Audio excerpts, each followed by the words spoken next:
Definitely a highlight was the launch of the project development of the Grosses Moos region, which is a project that we co-designed with the canton of Bern.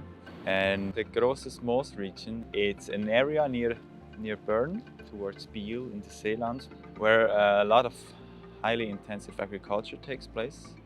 It's also called the vegetable garden of Switzerland because more than 20% of Swiss vegetables are being grown there on these very fertile organic soils that are actually a result of the wetland that used to be there before it was drained 150 years ago.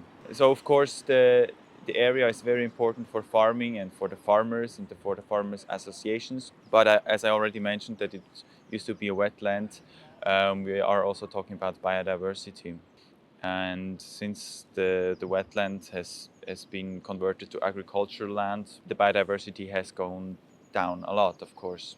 So conservancy actors are also very much interested in the area and have their interests. Basically, the reason why we are putting a lot of efforts into this project is because it's a project that is very important for the canton and for us.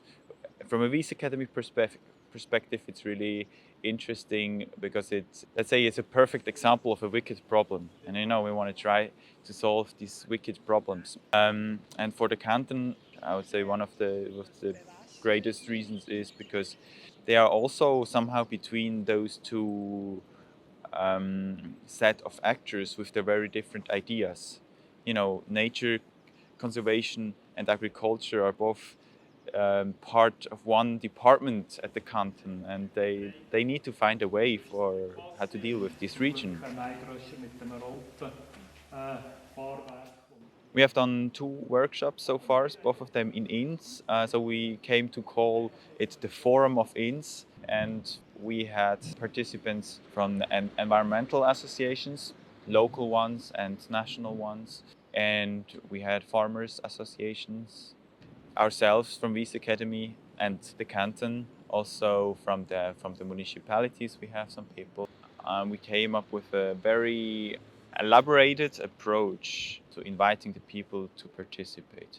The first good surprise for us was that actually all the actors that we invited, they came, and the participants were able to co-design it. So they expressed the need for having a space to learn from each other, something that we were very pleased to hear, and it was very important that there was someone being able to handle this in the moderation process. And also what I firmly believe that it's really important to listen to all these voices and to not take a side. I think this is the role of Wyss Academy in this project.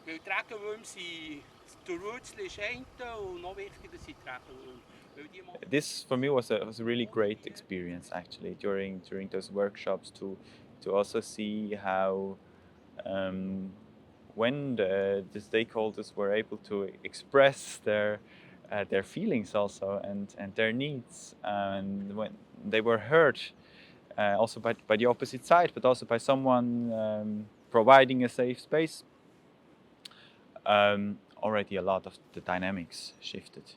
The farmers said, dear nature conservancy people, please come to visit our farms. We can show you, what our problems are, what we struggle with. And they were very happy to take this invitation, and in the other, and vice versa, they invited the farmers to come on a trip to look at fields where some birds are to be seen and stuff. So the next phase of the project is we're going to have 3 excursions. One is going to be on a farm, one is going to be on the field. This will even more help us to build a coalition between the stakeholders. So the goal of this project is to find new solutions to this wicked problem. Those solutions we are jointly developing with all the stakeholders. It's important for us that those new solutions are what we call win-win-win solutions. And what we mean by that is that all the solutions that we're going to try out should actually be a win for biodiversity, for climate, and for the farmers. And when we have those ideas for new potential solutions, we're gonna try them out in the field. We call that incubators. And we will try to see what works and what needs further development or what also doesn't work, so we can learn from those new ideas in a protected environment.